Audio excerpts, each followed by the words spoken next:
I have a physical therapist. We don't usually talk about politics, but I know she's left wing. But for some reason, the last session, we started talking about politics. And she said, conservatives, they're so selfish. They only care about themselves. They only care about money. That's why I am a liberal. Now, when your physical therapist is administering pain to you, you're kind of reluctant to take her off. But at some point, I couldn't take it. I said, what is your basis for saying that? She said, well, they're just selfish. I said, you know, this has been studied. There's a book called Who Really Cares by a guy named Arthur C. Brooks.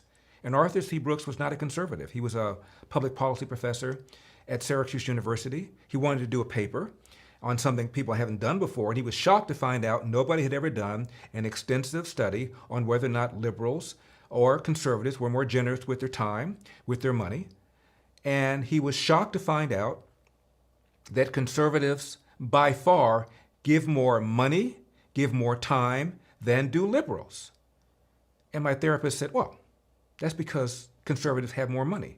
And I said, actually, the average conservative household is 6% less wealthy than the average liberal household. You're just wrong.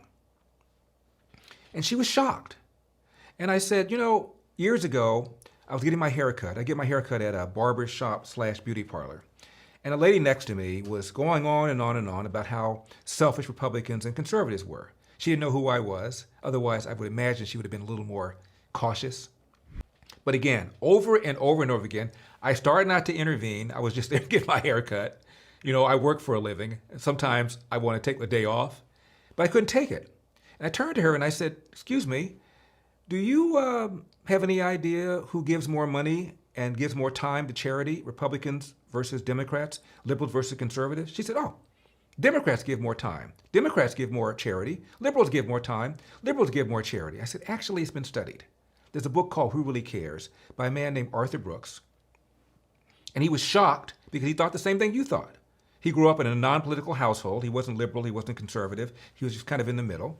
But he just knew intuitively that Democrats were more generous with their time, with their money. He was shocked to find out it was the opposite. And in many instances, it isn't even close. And there are a couple of reasons. The first reason is that conservatives are more religious than liberals. And religious people give a lot more of their time and a lot more of their money to charity. The other thing is this. Most conservatives believe that government ought not be involved in welfare, and they talk the talk and walk the walk by donating money that they feel government shouldn't be doing because they feel that individuals and nonprofits should be doing it. And after I told her all of that, she said, oh, that's because Republicans have more money. Same as you just now said. And I said, actually, that's also been studied. The average liberal household has about 6% more money than the average conservative household. She was shocked. And by the way, for optics, happened to be a white female. In walks a black female. I said, excuse me, this young lady and I are having a conversation about who's more generous with their time and with their money, liberals or conservatives. What's your opinion? She said, oh, liberals are.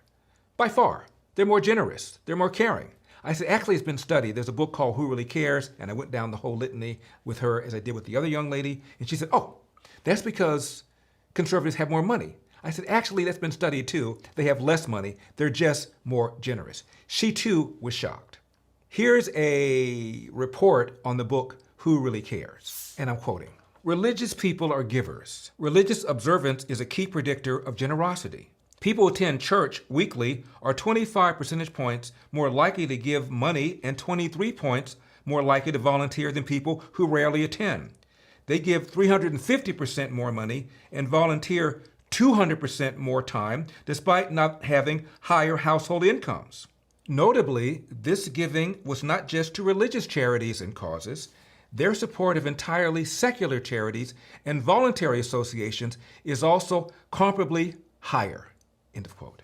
My therapist then said, well, the reason I'm a liberal is because of health care. I just think health care is important, don't you? I said, of course it's important. And I said, the best way to ensure better health care, better quality, better accessibility is through competition. And she said, yeah, but what about people who are really poor? And I said, what about donations? What about charity? That's what people are for. I said, there's a book called The Tragedy of American Compassion, written by a guy named Marvin Olasky, and he looked at the Great Depression. when FDR rolled out the New Deal. And he found out that people that were eligible for charity but didn't take it either because of pride or because they were able to figure out getting money from their friends or family or somehow figured it out, versus those that took charity, over the long haul, the ones that avoided government charity were better off. It turned out government charity created dependence.